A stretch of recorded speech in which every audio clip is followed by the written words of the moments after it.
বাসর রাতে আপনি বেলুন কি করবেন? এটা দিয়ে তুমি আর আমি খেলা করব। আমি কি বাচ্চা নাকি যে বেলুন দিয়ে খেলবো? এগুলো বেলুন নয়, প্রোটেকশন।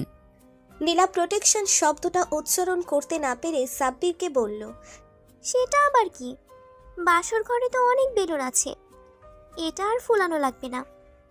দেন, আমারে বালিশের নিচে রাইখা দেই, সকালে কোনো বাচ্চা এলে তাকে দিয়ে দিবনি। এই, তুমি কি পাগল? এগুলো কোনো সাধারণ বেলুন না। দেখতে তো মনে হচ্ছে অনেক বড় হয়েছো, তবুও দেখছি কিছুই জানো না। বকা দিলে আমি কিন্তু আম্মুকে বলে দিব। দূর সাই, কেন যে গ্রামের মেয়েটাকে বিয়ে করলাম কিছুই জানে না দেখছি। তা বাবু, তোমার বয়স কত? এই, আমারে বাবু বলেন কেন? আমি এসএসসি পরীক্ষা দিয়েছি, বুঝলেন? সেটা বোঝা হয়ে গেছে আমার। দেখি, মাছ থেকে ওই পাশে চেপে যাও, আমি ঘুমাবো। ও মা, ঘুমাবেন কেন? বাসর করবেন না? আজ আপনাকে আমার খুব আদর করতে ইচ্ছে করছে। না না, আমার কোনো ইচ্ছে নেই তোমার মতো খ্যাত মেয়ের সাথে বাসর করার। আজ পর্যন্ত প্রোটেকশনে চেনো না, সে নাকি করবে বাসর। সাব্বিরের কথা শুনে নীলা ঘুমটা ভালোভাবে নিচে ফেলে দিয়ে তাকায় সাব্বিরের দিকে। সাব্বিরও তাকায় নীলার দিকে। তারপর, আচ্ছা বলেন তো, আমার কি কোনো বয়ফ্রেন্ড ছিল যে আমাকে বারবার বিভিন্ন হোটেল বা গ্রামের পাটক্ষেত চিনিয়ে দিবে, যে আমাকে এসব চিনাবে, যে আমার শরীরে খারাপভাবে স্পর্শ করবে, যে বিয়ের আগেই আমার সতীত্ব নষ্ট করবে?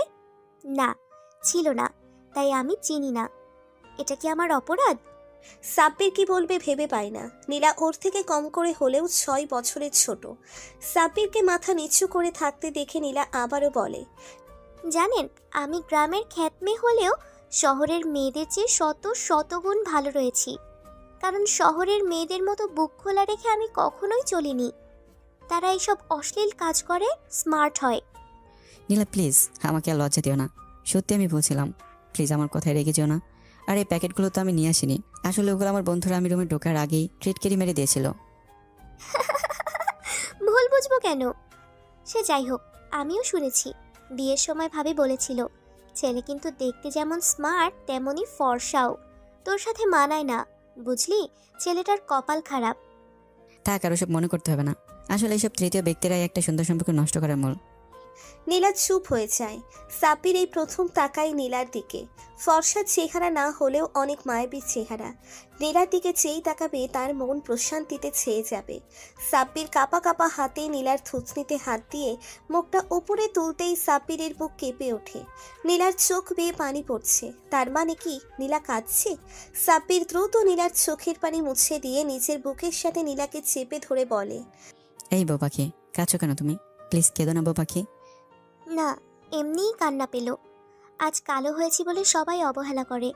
জানো, আমি না আমার চাচা চাচি ভাবি কারোর আদর পাইনি। এই কালো হওয়ার জন্য মাঝে মাঝে ইচ্ছে করতো তাদের বলতে, তোমরা দেখে নিও, আমার বর চাঁদের চেয়েও সুন্দর হবে আর আমাকে অনেক ভালোবাসবে। কিন্তু কিন্তু কি, আমি আর সবার মতো তোমাকে কষ্ট দিয়েছি তাই না? প্লিজ বউ পাখি, আমাকে মাফ করে দাও। আর কখনো আমি তোমাকে কষ্ট পেতে দেবো না। তাহলে এভাবে বুক থেকে তুলে দিলেন কেন? জড়িয়ে ধরেন না আমায়, প্লিজ। খুব শান্তি পাচ্ছিলাম আমি আপনার বুকে। ইচ্ছে করছে সারা জীবন আপনার বুকেই কাটিয়ে দেই। সাব্বির মুচকি হেসে নিচের বুকের সাথে চেপে ধরে আস্তে আস্তে নীলাকে বিছানায় শুইয়ে দিয়ে নীলার ঠোঁট দুটোর দিকে নিচের ঠোঁট এগিয়ে নিয়ে যেতে থাকে। নীলা বুঝতে পারে সাব্বির কি চায়, তাই দেরি না করে নিচের ঠোঁট দুটো হালকা ফাঁক করে দিতেই সাব্বির নীলার ঠোঁট দুটো নিচের দখলে নিয়ে নেয় আর গভীরভাবে কিস করতে থাকে। এমন সময় নীলা কাতর কণ্ঠে সাব্বিরকে বলে, আহ, প্লিজ আমাকে আদর করো, আরো অনেক বেশি আদর করো, প্লিজ। সাব্বিরও দেরি না করে নীলাকে নিজের খুব আপন করে নিয়ে হারিয়ে যায় সুখের রাজ্যতে। পরের দিন সকালে সাব্বির ঘুম থেকে উঠতেই চোখ যায় আয়নার সামনে। একটা পরী বসে বসে চুল ঠিক করছে। সাব্বির ভাবে হয়তো ভুল দেখছে। দৌড়ে বাথরুম থেকে ফ্রেশ হয়ে এসে দেখে না, সেই পরীই তার সামনে বসে আছে। একবার সাব্বিরকে দেখে মেয়েটা মুচকি হাসি দেয়। সাব্বির মেয়েটার দিকে ভালো করে তাকিয়ে দেখে এটা তো নীলা। এমন সময় সাব্বিরের আম্মু এসে সাব্বিরকে বলে, এই পাগল হয়েছিস নাকি? নিজের সামনে বউকে রেখে এত জোরে জোরে ডাকছিস কেন?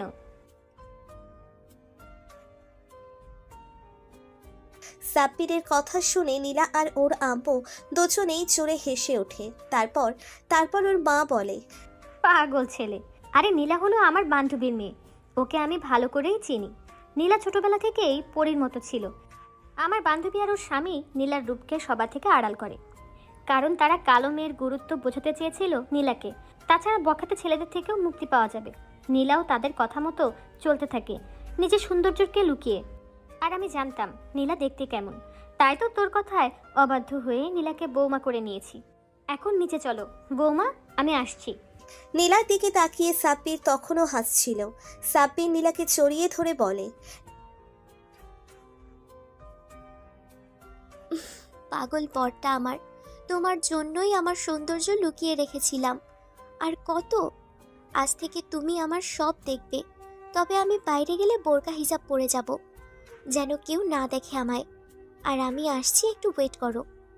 নীলা বোরখা হিজাব পরে নিচে চলে যায় আর ওর ভাবির কাছে গিয়ে পুরো ড্রয়িং রুমে ভর্তি লোকজনের সামনেই বেলুনের প্যাকেটটা ওর ভাবির হাতে দেয়। ওর ভাবির চোখ বড় বড় করে তাকায় নীলার দিকে। ভাবি, আমার স্বামী গত রাতে তোমার স্বামীর মতো আমার শরীরের ওপর হায়নার মতো ঝাঁপিয়ে পড়েনি। আমার ভালোবাসা চেয়েছে শুধু। রাতে এসবের প্রয়োজন হয়নি, তাই তোমাকে ফিরিয়ে দিলাম। কারণ তোমার হয়তো রাতে কম পড়তে পারে, কম পড়লে এটা দিয়ে চালিয়ে নিও। আর হ্যাঁ, আমি কালো হলেও আমার হাজবেন্ডটা ফর্সা। আমাকে ওর পাশে না মানালেও আমাকেও পছন্দ করেছে, তাই তোমার টেনশন না করলেও চলবে। নীলার ভাবি নীলার কথা শুনে লজ্জায় দৌড়ে নীলাদের বাসা থেকে বেরিয়ে যায়। তারপর নীলা রুমে চলে আসে। রুমে এসে দেখে সাব্বির বসে আছে বিছানায়। নীলা সাব্বিরের পাশে শুয়ে বলে, কি হলো বর, উদাস হয়ে বসে আছো কেন? আদর করতে ইচ্ছে করছে খুব। পাগল, এই যে নাও, তোমার হাতে তুলে দিলাম নিজেকে। সাব্বির মুচকি হেসে নীলার ঠোঁটে আলতো করে চুমু দিয়ে বলে, কি নরম। এই, আমি বাবুর আম্মু হতে চাই, তাড়াতাড়ি আমাকে এনে দাও। তুমি শক্ত করে আমার হাতটি ধরো, আমি হব না গো আর কারো। তুমি রাজি থাকলে এনে দেবো শত শত বাবু। কথাটা বলেই সাব্বির নীলাকে নিজের কাছে টেনে নিয়ে এসে নীলাকে কিস করতে থাকে। হয়তো তারা আবারও বিড়াল মারবে। ও হ্যাঁ, আমি কিন্তু জানি না বিড়াল মারা মানে কি। আপনারা জানলেই কমেন্ট করে জানান।